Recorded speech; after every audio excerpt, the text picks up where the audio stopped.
Can we draft the perfectly correlated Best Ball Mania 5 team now that the NFL schedule is released?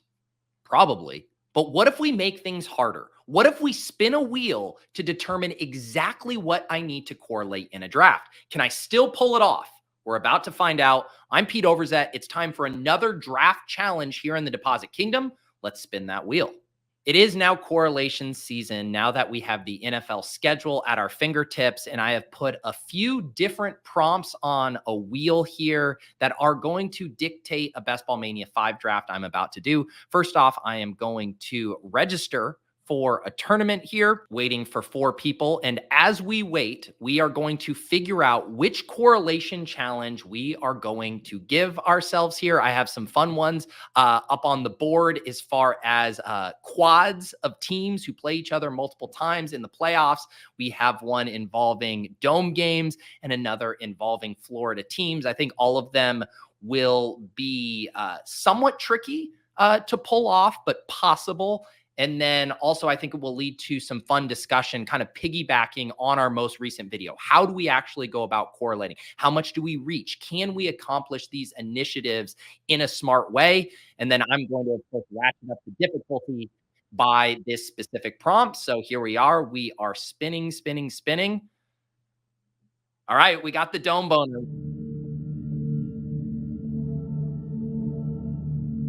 Week 17 dome games: Baltimore, Houston, Arizona, Los Angeles, Green Bay, Minnesota, Las Vegas, New Orleans. Only 4 total dome games, but we are going to need to have at least half of our total roster coming from these dome games. Who knows? Maybe I'll even be able to get to a little bit more. In the video, I talked about how Baltimore, Houston is actually one of the trickier ones in that all of the really good players are expensive. They have 9 players from that Baltimore and Houston game going in the first 5 rounds. So if I do want to get my Baltimore and Houston, I'm going to need to get that early.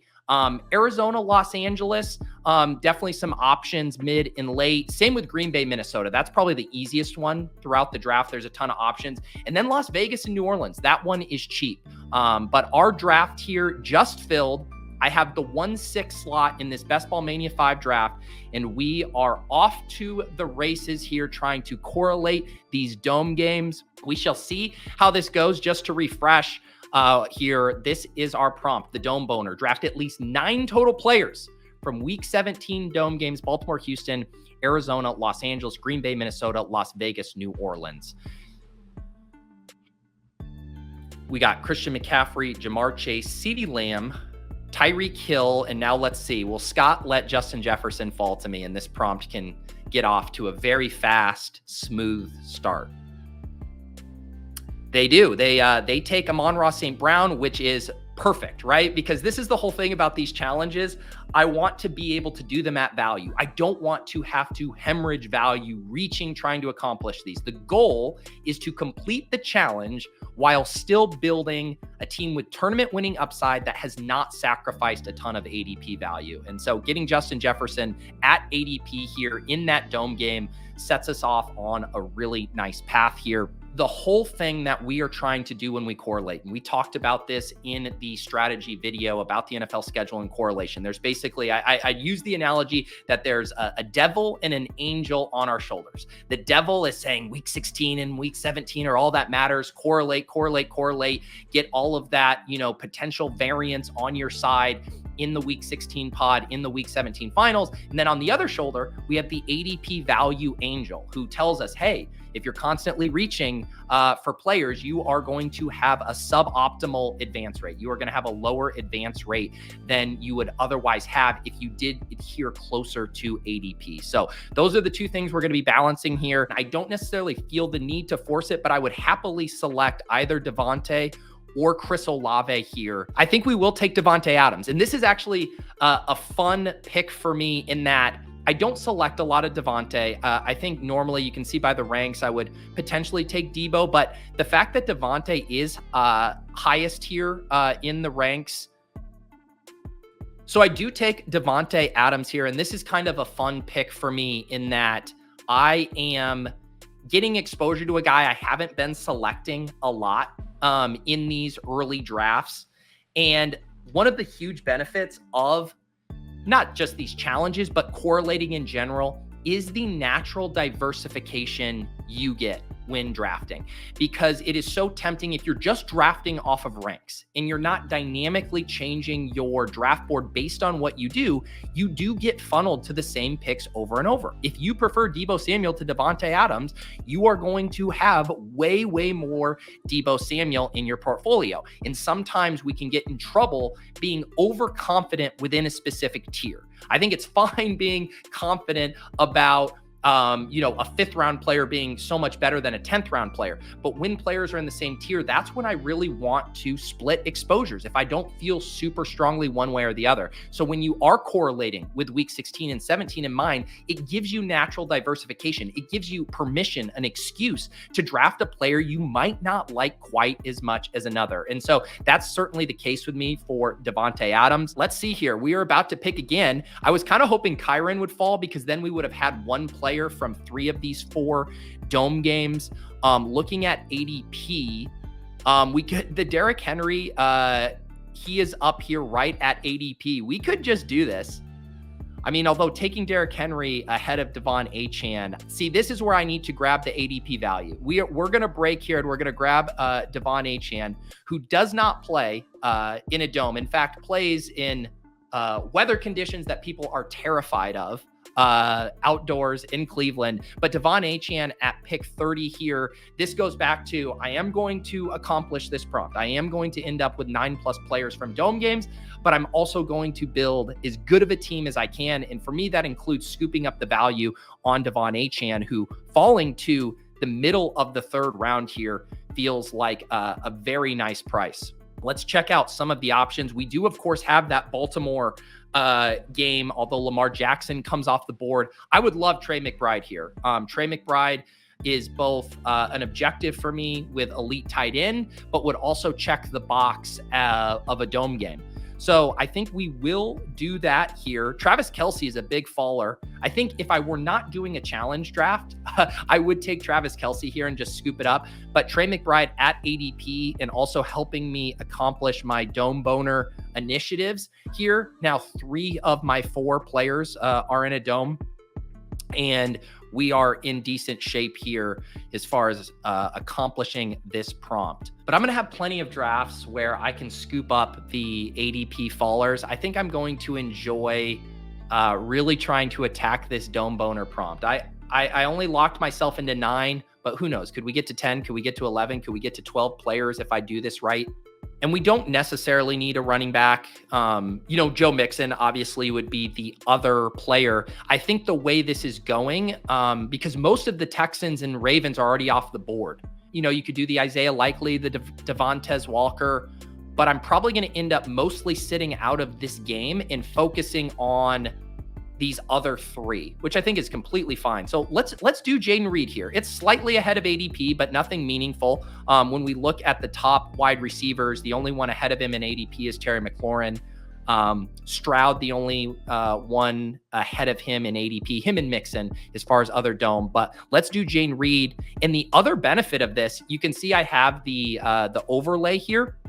The Packers play New Orleans in week 16. So if we do get some New Orleans stuff going as well, we can get the double whammy of New Orleans playing against the Raiders in week 17 and then Green Bay in week 16, which is kind of a fun little round robin there. So we are now through 5 rounds and we are now up to 4 players from dome games. So 4 of our 5 players have met our criteria here for this prompt.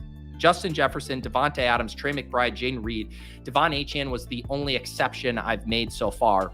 You can correlate smartly without having to hemorrhage value. I think you can get into trouble when you're really pushing guys up for those stacks, but we are not necessarily having to do that. So as always, we want to free roll these benefits of correlation, and we can free roll it by not making massive reaches.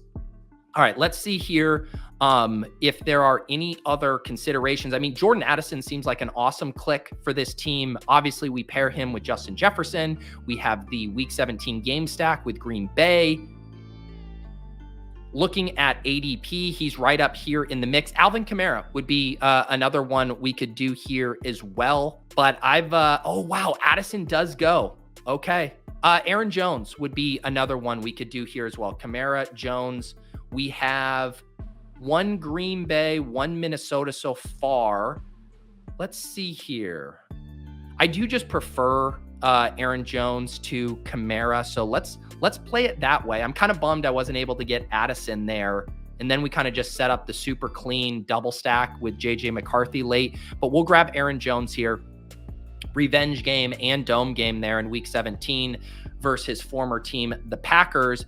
And we are absolutely plowing through this challenge. This prompt of only 9 total players is looking a little too easy, but I'll ratchet it up. We'll see what we can get to. I am looking at another wide receiver. I would love if Brian Thomas were to fall to me here. I think that would be a nice selection. DeAndre Hopkins would be fine as well. I also like that Brian Thomas plays Las Vegas in week 16. There's another kind of correlation for me there. He goes Joe Burrow, so we do get Brian Thomas. I like that. Doesn't play in a dome, but does have one of the better schedules for the fantasy playoffs. The Jags are one of the best schedules. They play here. I can show it up, pull it up here. They're home versus the Jets, so outdoors in Florida will be fine. Then they're in the dome against the Raiders, and then home again versus the Titans. So theoretically shouldn't have any weather concerns, the 2 outdoor games in Florida and then the 1 dome game. So even though this specific challenge is for the dome boner and Brian Thomas doesn't count for the dome boner challenge, he is a nice schedule related pick as well. And I do get him 3 picks past ADP, get a rookie on this team, feel good about that. I often get questions about this overlay I'm using. This is my buddy Bric 75, who is my co-host on Lulz. He has a Chrome extension. I believe there's also a Mozilla version of it as well. You can get it at thedraftcaddy.com. There is a 2-day free trial if you just want to try it out. And then it's $25 per month. I do highly recommend it if you are doing lots of drafts. And then the other thing is right now you can see I have NFL week 15, week 16, week 17 matchups. There's all kinds of things and other options you can have overlaid here. You know, if I want to put my exposures, I can do that information. You know, there's a lot of different ways you can leverage this. Once we get into August and we're in scroll the F down season, I could overlay ownership projections for each player. Obviously, all the players at this range of the draft would be 100%. But then when we get later in the draft, seeing which guys have been drafted less, we could use someone like ETR's ownership projections and overlay those as well. It's really kind of up to you. Right now, I just find it really helpful to have the schedule. So that is thedraftcaddy.com. If you ever have questions about it, I'd be happy to help you out. And I'm sure Bric would as well. I wonder if I take Christian Watson, would someone want to take Jordan Love unstacked? I kind of want to push it and see. I'm trying to think if that would be a bad move here or not.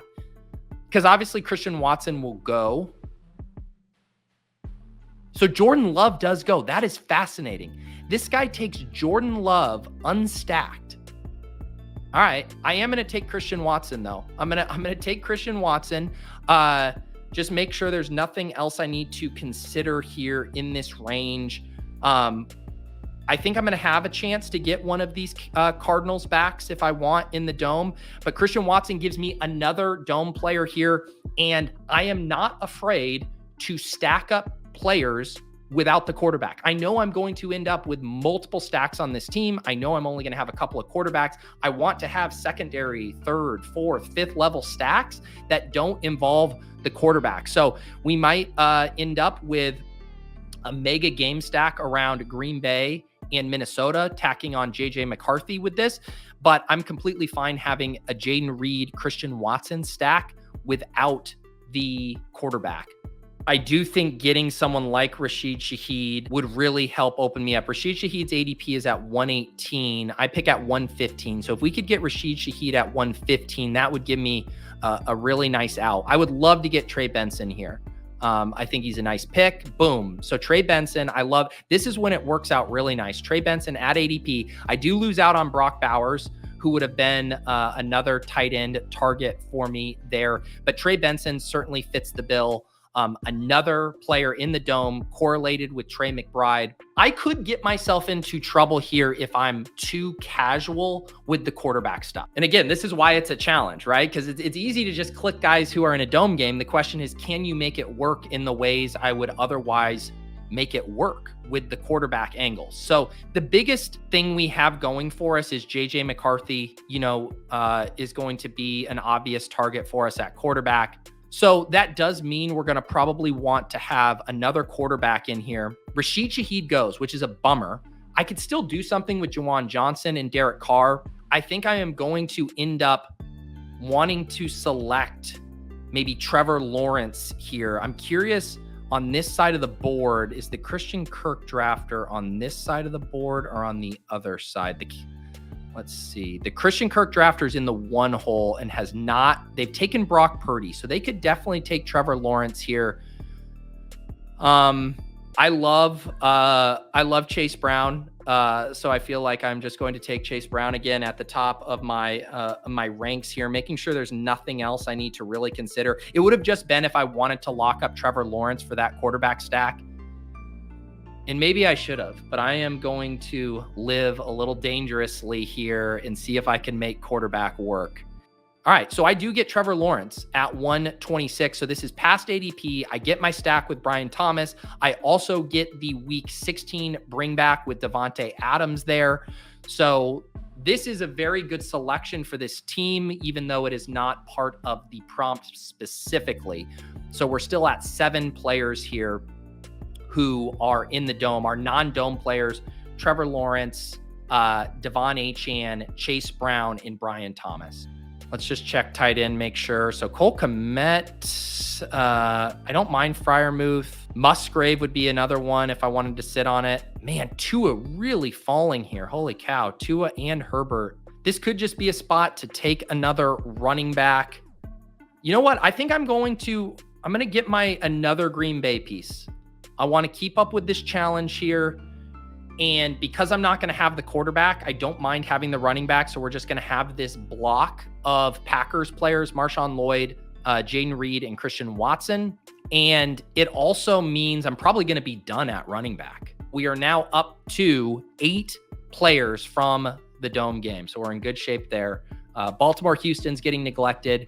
We have 2 Arizona players. We have a grip here from Green Bay and Minnesota. 5 players from that game so far, and then 1 player from Las Vegas. So up to 8. And I think we are going to be in the market for a wide receiver, and preferably a rookie wide receiver. I think with this room, Justin Jefferson, Devontae Adams, we got some solid vets at the top: Jaden Reed, Christian Watson, Brian Thomas, the 1 rookie. But I think looking, Polk goes off the board. I think Pearsall, Jermaine Burton both look like they would be solid picks for us in this range. Burton does go. So we'll take Ricky Pearsall here. Again, another one of these guys who doesn't necessarily play in the dome, but home versus Detroit. San Francisco, I feel, is like on the fringe for how we want to think about them from a weather standpoint, in December. That could kind of go either way, but I do like Ricky Pearsall here. So I do pick at 163 now, 174. This might be a spot where I just kind of reach ahead of ADP to get my tight end, because I don't, TJ Hawkinson's gone. Evan Ingram is obviously gone. We don't have any other. It would basically be a one-off kind of tight end play, I think. Juwan Johnson goes. So this is really interesting. I think we do we pivot to Stafford here as one of these picks because the Derek Carr stuff isn't going to work out? There's really no one I want to do with Derek Carr. So Derek Carr's off the menu for me. Matthew Stafford now falls, almost 20 picks? I think we do this. I think we do this here. Let's take Matthew Stafford. Just thinking it through. So we'll go Matthew Stafford. And then we can put a couple of our other guys in the queue here. Demarcus Robinson. Man, I've seen people click Colby Parkinson. I don't know if I love that. Isaiah Likely is a fun pairing here with Trey McBride. Maybe we lock up JJ McCarthy now as our 3rd quarterback, because we know we want him with the Jefferson and Aaron Jones, and we get those 3 different stacks for the playoff weeks. I think as much as I do want this team to have Demarcus Robinson because naked Matthew Stafford does not feel fun, I think JJ McCarthy is that third quarterback piece we had penciled in from the beginning. So that's what we're going to do here in the 15th round. And we can now count up. We have zoomed past our goal. Matthew Stafford dome, JJ McCarthy dome, Aaron Jones dome, Trey Benson dome, Marshawn Lloyd dome. That's 5. Justin Jefferson 6, Devontae Adams 7, Jaden Reed 8, Christian Watson 9, Trey McBride 10. We are up to 10, and now we get to sweat Demarcus Robinson coming to pick 187. Which this is the gross thing about these challenges. And then taking Matthew Stafford is now I am sweating a Demarcus Robinson selection, which no one should ever have to utter those words.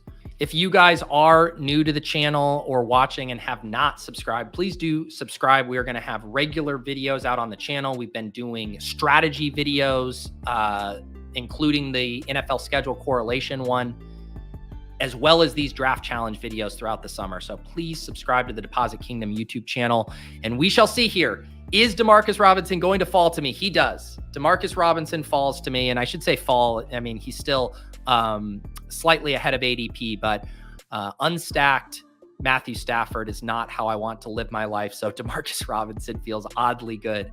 You know what? I kind of like Zay Jones here. Kind of doing the same thing that we did with the Packers stack, Oppo, the Minnesota stuff, we're going to do with the Cardinals. And I do like this idea of we're making some really big bets here on these offenses. And now we have kind of this symmetry, right? Where we have a Stafford skinny stack with Robinson. We have a McCarthy skinny stack with Jefferson. And then we have 3 players on the bring back. Do I do this Colby Parkinson thing?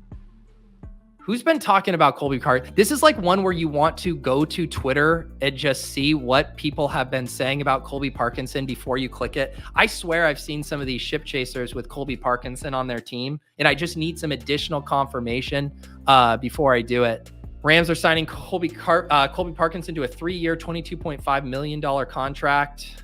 I'm going to do it. Let's just do it. God, I hate this pick. Almost as much as I hate Matthew Stafford skinny stacked. Tell me in the comments, does Colby Parkinson have a pulse? I mean, I did draft Will Dissly on one of our earlier teams we reviewed on the channel, so I have definitely done worse. And Colby Parkinson does have an ADP. He is being selected in these drafts. I feel like I'm like getting gaslit right now, where I'm like, now I want to go look at the Rams depth chart. Is there another tight end I'm forgetting about on this roster? Tyler Higbee's still there, but Tyler Higbee's Tyler Higbee. Okay, we're talking ourselves into Colby Parkinson. It's time to recap this final team here. Trevor Lawrence, Matthew Stafford, JJ McCarthy at quarterback. Perfectly fine 3-quarterback team. Then we have our 5 running backs, Devon Achane, Aaron Jones, Trey Benson, Chase Brown, Marshawn Lloyd. Our wide receivers, Justin Jefferson, Devontae Adams, Jaden Reed, Brian Thomas Jr., Christian Watson, Ricky Pearsall, Demarcus Robinson, Zay Jones, and tight ends, Trey McBride and Colby Parkinson. Now let's do our final count for how many of our dome guys we got. Matthew Stafford, JJ McCarthy, Aaron Jones, Trey Benson, Marshawn Lloyd, Justin Jefferson, Devontae Adams, Jaden Reed, Christian Watson, Demarcus Robinson, Zay Jones, Trey McBride, Colby Parkinson. We got to 13 dome players for you without having to reach. Blew past our goal of 9 total players. And, you know, I would say I'm trying to be honest with myself, because the last time we did a challenge video, it was 3 early running backs and an onslaught. And I felt good about how that team broke. It actually looked like a team I would draft. I would say that this team maybe flew a little too close to the sun, where I felt the challenge aspects a little bit more than I would otherwise like. The way I like to think about correlation too is I still want to be taking the player archetypes, the player targets I like within that correlation. And I think the Matthew Stafford pick is really the one that's kind of on my mind right now. Not a huge Demarcus Robinson guy, definitely not a Colby Parkinson guy. I think Matthew Stafford's fine. I think getting pushed into that brought me onto some selections that I don't love. And like, if I'm betting on the Rams, I do want to have one of those top guys. I mean, we know how heavily concentrated things are around Puka, Kyren, and Cooper Kupp. And so to be betting on the Rams without those guys, all because I'm chasing the dome, all because I'm building out this game stack with the Cardinals in week 17, that's the part that doesn't feel great to me. And I think what kind of triggered this was not getting Jordan Love or Kyler Murray really sent me down like a trickier path where I was like, all right, I need to find another stack here. And then you see me get sniped on a guy like Derek Carr, and a lot of my kind of options for making this challenge work started to evaporate. Whereas if I had Jordan Love or Kyler Murray, I think it gets a lot easier because then I can probably do a 2-quarterback team. Then I have more stacking options late. I had to be pretty flexible here. I think I made it work, but this is probably pushing up against drafting teams I otherwise would not ever make in a slightly bad way. As far as the rest of how this team broke, I do really like it. Like how I positionally allocated stuff. It was really just the quarterback and that Colby Parkinson selection that I don't love. Everything else, I think, came together well. This running back room, Devon Achane, Aaron Jones, Trey Benson, Chase Brown, Marshawn Lloyd, I think that's a great running back room. Wide receiver room with 8 wide receivers, Justin Jefferson, Devontae Adams, Jane Reed, Brian Thomas, Christian Watson, Ricky Pearsall, Demarcus Robinson, Zay Jones. I think that's a very solid wide receiver room. It has that blend of rookie upside with Brian Thomas and Ricky Pearsall, has some strong correlated bets, a couple of mega veterans at the top in Jefferson and Adams. And then the tight end room, Trey McBride, Colby Parkinson. This team needs Trey McBride to be a full-on grown-ass man for the whole season. And then it's just Colby Parkinson, falling in the end zone a few times. It's hard to know what I would actually undo. The Juwan Johnson thing is what threw me. I thought I was going to select Juwan Johnson at 163. He went. And then I really did not know how I was going to get to my other quarterback. And that's when I kind of pivoted to the Matthew Stafford stuff. I don't necessarily love the Stafford Parkinson backdoor stack. That's the part that really I'm kind of hung up on. You can kind of tilt your exposure to certain games, to certain teams if you want to. But for the most part, if you're constantly doing that, if that is the number one thing on your mind when you enter a draft, I do think you're going to make suboptimal decisions because you're forcing things in a way that isn't natural and organic. I'd rather end up with, Trey McBride and Marvin Harrison on the same team. And then it's like, okay, well, now I'm building out a Kyler Murray double stack. And you know what? Now DeMarcus Robinson makes sense at the end of the draft. Letting those early decisions kind of dictate it. And then it ends up just being a happy bonus. Hey, I got a fun dome stack here, but going out of your way, I think maybe sends you down some paths where you're not seeing maybe a screaming opportunity. Because I'll give you an example. In this draft, when I took Achane, I was looking at Kyren because I was like, he plays in the dome. And I was even looking at Derrick Henry. And I was like, he plays in the dome. And I had completely missed that Achane was an ADP faller in this room, going from 24 to 30. And I think that really is the best illustration of why you do want to be flexible, why you don't want to do specific challenges in your rooms, because it means you might miss something obvious that is an opportunity, a unique opportunity. And sure, it might send you down a different path. If we take Achane, well, now guess what? Now maybe we need to be more open to Tua. And in this draft, Tua slid a good bit. I don't specifically love the Tua Achane stack, but I was kind of locked out of even being open to that because I was thinking about those other stacks, specifically the dome games. How do I make this work? So that's the whole thing with this challenge, is hopefully in this way, it's not like, ooh, you were able to navigate it. It's more so showing that you do make kind of suboptimal decisions when you are kind of limiting the amount of games you have. If you exclusively are prioritizing this stuff, it's going to limit the player pool. And when you limit the player pool, it limits being able to maximize the upside of an individual roster. The biggest sweat in this draft, it was more snipes than sweats. The biggest sweat was getting Trevor Lawrence to come back to me at 126. I really needed that, I think, to pull it off. The second biggest sweat would have been DeMarcus Robinson.